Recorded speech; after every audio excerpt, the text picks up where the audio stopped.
গাউসের উপপাদ্য সংক্রান্ত আমাদের চতুর্থ ভিডিওতে আমরা গাউসের উপপাদ্যের দ্বিতীয় প্রয়োগটি তুলে ধরছি। গাউসের উপপাদ্যের এই দ্বিতীয় প্রয়োগে আমরা দেখব কিভাবে আমরা একটা আন্ত গোলীয় পরিবাহীর ক্ষেত্রে গাউসের উপপাদ্য প্রয়োগ করতে পারছি। আমাদের ছবিতে আমরা দেখতে পাচ্ছি একটা গোলীয় নিরেট পরিবাহী আছে যার ব্যাসার্ধ হচ্ছে r এবং যাকে আমি q আধান দিয়েছি। আমরা জানি যে কোনো পরিবাহীর ক্ষেত্রে আধান সর্বদা তার বাইরের স্তরে সমানভাবে বন্টিত হয়ে থাকে। তাহলে এই যে বাইরের তলে যে আধান আছে সেখানে মোট আধানের পরিমাণটা q হয়ে আছে। এবার দেখো যে যদি আমি কুলম্বের উপপাদ্য প্রয়োগ করতে হতো বা কুলম্বের সূত্র প্রয়োগ করতে হতো, তাহলে কুলম্বের সূত্র প্রয়োগ করার মূল শর্তই ছিল যে আধানটাকে একটা বিন্দুতে কেন্দ্রীভূত আছে বলে ধরতে হতো, কিন্তু প্রকৃতপক্ষে কিন্তু আধান কোন বিন্দুতে কেন্দ্রীভূত হয়ে নেই। তাহলে সেক্ষেত্রে কিন্তু একটা ত্রুটি আসতো, সেই ত্রুটিটাই কিন্তু গাউসের উপপাদ্যের সাহায্যে আমরা অপসারণ করতে পারি।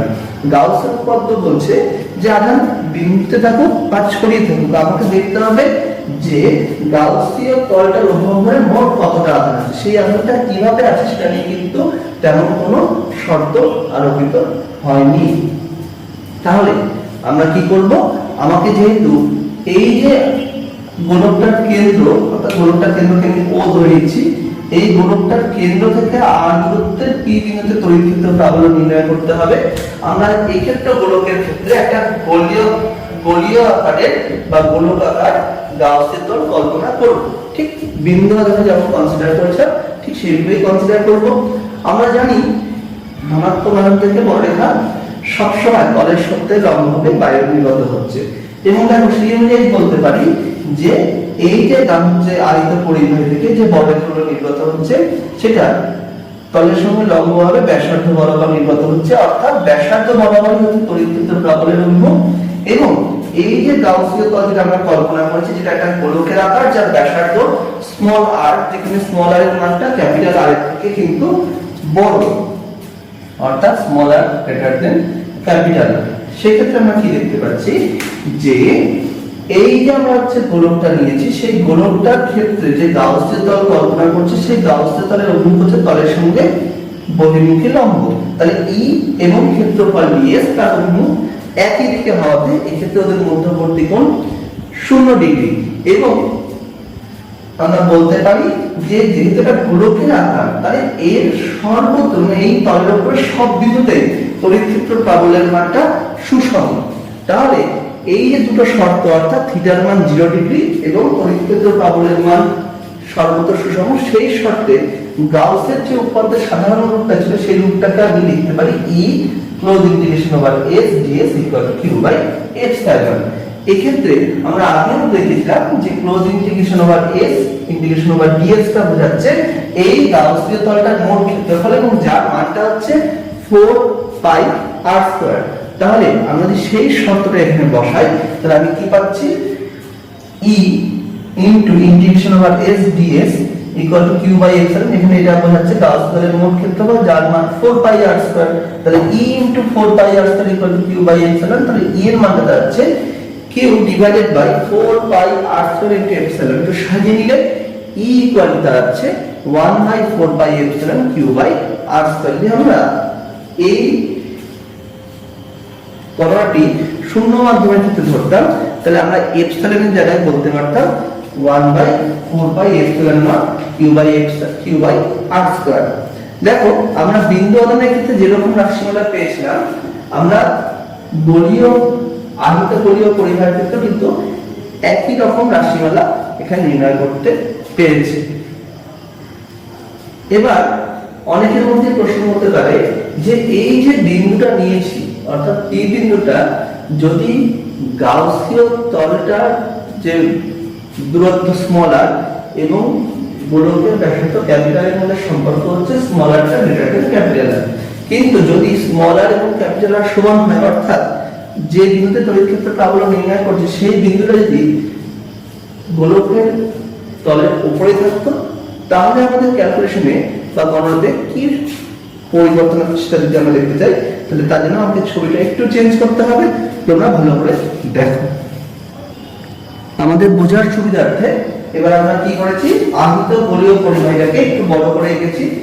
তাহলে এবারের সমস্যাটা কি বলছে, যে যে বিন্দুটাতে আমরা তড়িৎ প্রবাহ নির্ণয় করছিলাম সেই বিন্দুটা যদি যে পরিবাহী গোলকটা আমরা নিয়েছি তার উপরিতলেই হয়, অর্থাৎ এটাই পরিবাহী গোলক, এর উপরেই পি বিন্দু এবং পি বিন্দু দূরত্ব স্মল আর, অর্থাৎ গোলীয় পরিবাহীর যে নিজস্ব ব্যাসার্ধ এবং যে বিন্দুতে আমাদের তড়িৎ প্রবাহ নির্ণয় করতে হবে তার দূরত্ব যে স্মল আর, এই দুটো পরস্পর সমান। তাহলে এখানটা যখন আমরা গাউসীয় তলটা অঙ্কন করব, সেই গাউসীয় তলটা কিন্তু গোলীয় পরিবাহীটাই হবে। তাতে কি দাঁড়াচ্ছে, যে এবার দেখো আমাদের যে গাউসীয় তলটা আছে সেই গাউসীয় তলটার অভ্যন্তরেই কিন্তু কি আধান আছে, এবং এই গাউসীয় তলটা হচ্ছে যে গোলকটা আমরা নিয়েছিলাম সেই গোলকটা, মানে যে আহিত পরিবাহী গোলকটাতে আধান ছিল সেই গোলীয় পরিবাহীটাই কিন্তু আমাদের এখানটাতে গাউসীয় তল হিসেবে কাজ করছে। তাহলে এই ক্ষেত্রে স্মল আর এবং ক্যাপিটাল আর এর কিন্তু কোনো ভিন্ন মান পাবো না, দুটো কিন্তু অভিন্ন। তাহলে আমরা কি করব, আমরা একটু আগে যে ক্যালকুলেশনটা পেয়েছিলাম, অর্থাৎ তড়িৎ ক্ষেত্র প্রবাহের মান পেয়েছিলাম আর দূরত্বের কোনো বিন্দুতে E = 1/4 pi, E = 1/4 pi epsilon Q by r square. তাহলে এখানটা স্মল আর এর জায়গায় কি বসাবো, ক্যাপিটাল আর। তাহলে কি দাঁড়াচ্ছে, E সাফিক্স s, s কেও দিচ্ছি কারণ সারফেসের উপরে পয়েন্টটা, তাই E suffix s = 1/4 pi epsilon Q by r square. তাহলে এই ক্ষেত্রে দেখো আমরা যখন আগের যে সমস্যা ছিল, আগের যে সমস্যাতে যে আমি বিন্দুটা যখন বাইরে নিয়েছিলাম, অর্থাৎ যে ক্ষেত্রে স্মল আর এর মানটা গ্রেটার দেন ক্যাপিটাল আর ছিল, সেক্ষেত্রে কিন্তু E এর মানটা ছিল হচ্ছে E = 1/4 pi epsilon Q by r square. যেহেতু স্মল আর এর মানটা বেশি ছিল এবং ক্যাপিটাল আর এর মানটা ছোট, তাহলে আমরা বলতেই পারি যে E সাফিক্স s এর মানটা বড় এবং E এর মানটা ছোট। অর্থাৎ আহিত গোলীয় পরিবাহীর পৃষ্ঠের উপরে যে প্রাবল্য পাবো, যদি পৃষ্ঠ থেকে একটু দূরবর্তী কোনো বিন্দুতে চলে যাওয়া যায়, অর্থাৎ বাইরে থেকে কোনো বিন্দুতে চলে যাওয়া যায়, তাহলে প্রাবল্যের মানটা হ্রাস পাবে, কারণ আধান হতে যে বিন্দুতে প্রাবল্য নির্ণয় করতে হচ্ছে সেই বিন্দুর দূরত্ব একটু বেড়ে যাবে এবং দূরত্ব বেড়ে গেলে তড়িৎ প্রাবল্য হ্রাস পায়। আহিত গোলীয় পরিবাহীর ক্ষেত্রে এবার যে বিন্দুতে আমরা তড়িৎ ক্ষেত্র প্রাবল্য নির্ণয় করব সেই বিন্দুটি হচ্ছে সেই আহিত পরিবাহী যে গোলকটা আছে তার ভিতরে, অর্থাৎ যে পি বিন্দুটা এতক্ষণ ছিল, প্রথমে দেখলাম আমরা পি বিন্দুটা এই গোলকটা থেকে অনেক দূরে, মানে গোলকের বহিঃপৃষ্ঠ থেকে অনেক দূরে ছিল। তারপরে আমরা কি করলাম, তারপরে আমরা দ্বিতীয় সমস্যায় গোলীয় পৃষ্ঠের ঠিক উপরে একটা বিন্দু নিলাম। এবারে সমস্যা আমরা কি করছি, গোলীয় পৃষ্ঠে বা গোলকের অভ্যন্তরে কোনো একটা বিন্দু আমরা এখানটা কনসিডার করছি। তাহলে আমরা আমাদের এই সমস্যাটা দেখতেই পাচ্ছি যে স্মল আর এর যে মানটা, সেই স্মল আর এর মানটা কিন্তু ক্যাপিটাল আর এর থেকেও ছোট, অর্থাৎ ক্যাপিটাল আর এর মানটা বড় এবং স্মল আর এর মানটা ছোট। এবার দেখো, তাহলে আমরা এবার যদি এই পি বিন্দুতে তড়িৎ প্রবাহ নির্ণয় করতে হয়, তাহলে আমাদের গাউসীয় তল অঙ্কন করতে হবে। তাহলে আমরা কি করব, এখানটায় এই স্মল আর ব্যাসার্ধকে কেন্দ্র করে বা স্মল আর ব্যাসার্ধ নিয়ে আমরা একটা গোলক অঙ্কন করব। তাহলে সেই গোলকটা যে আমরা অঙ্কন করি, তাহলে আমি পেয়ে যাবো একটা কাল্পনিক গাউসীয় তল। তো এটা হচ্ছে কাল্পনিক গাউসীয় তল। তাহলে এই যে কাল্পনিক গাউসীয় তলটা, সেই তলের ক্ষেত্রে ধরে নাও আমরা এই বিন্দুটার কথা ভাবছি।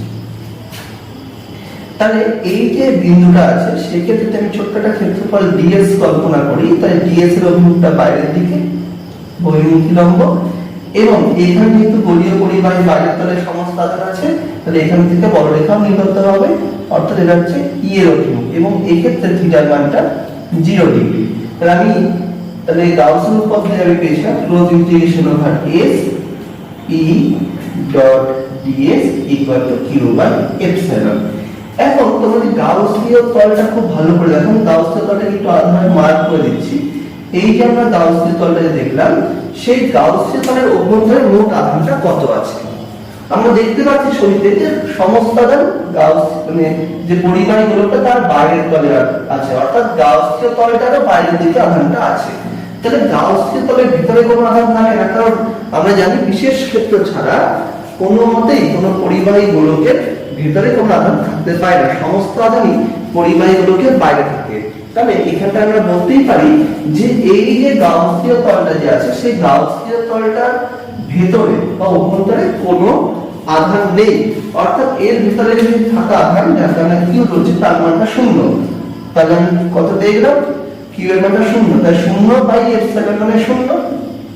তাহলে এখান থেকে পাচ্ছি ই ইকুয়াল টু শূন্য, অর্থাৎ আয়ত পরিবাহী গোলকের অভ্যন্তরে তড়িৎ ক্ষেত্র প্রাবল্যের মানটা শূন্য। তাহলে আমরা পেয়ে গেলাম কোন আয়ত পরিবাহী গোলকের অভ্যন্তরে যে কোনো বিন্দুতে তড়িৎ ক্ষেত্র প্রাবল্যের মানটা শূন্য। এবার তড়িৎ ক্ষেত্র প্রাবল্যের মান শূন্য, আমরা জানি তড়িৎ ক্ষেত্র প্রাবল্য এবং বিভবের মধ্যে একটা সম্পর্ক আছে, এটা বলছে E equal to minus d v d r. এবং এক্ষেত্রে আমি পেয়ে গেলাম যে এই যে পরিবাহী গোলকটার অভ্যন্তরে যে কোনো বিন্দুতে প্রাবল্যের মানটা শূন্য। তাহলে ডিভিডিআর এর মানটা কত, শূন্য। তাহলে ডিভিডিআর ইকুয়াল টু শূন্য। এটা কখন সম্ভব, কখন তো রাশি ডেরিভেটিভটা 0 হয়, যখন সেই রাশিটা ধ্রুবক থাকে। তাহলে আমরা বলতেই পারি অর্থাৎ ভি ইকুয়াল টু ধ্রুবক। তাহলে আমরা দেখতেই পাচ্ছি যে কোনো পরিবাহী গোলকের অভ্যন্তরের যে কোনো বিন্দুতে তড়িৎ প্রাবল্য শূন্য, এবং এই পরিবাহী গোলকের অভ্যন্তরের যে কোনো বিন্দুতেই আমরা তড়িৎ বিভবটাও ধ্রুবক পাবো। তাহলে আমরা আজকের এই ভিডিওতে আমরা দেখলাম আহিত গোলীয় পরিবাহীর ক্ষেত্রে আমরা কিভাবে গাউসিয়ান উপপাদ্য প্রয়োগ করতে পারছি। আমরা পরবর্তী ভিডিওতে দেখব কি করে আমরা আহিত পরিবাহী গোলকের ক্ষেত্রে কিভাবে আমরা গাউসিয়ান উপপাদ্য প্রয়োগ করব। তোমরা সবাই ভালো থেকো, সুস্থ থেকো এবং বাড়িতে থেকো।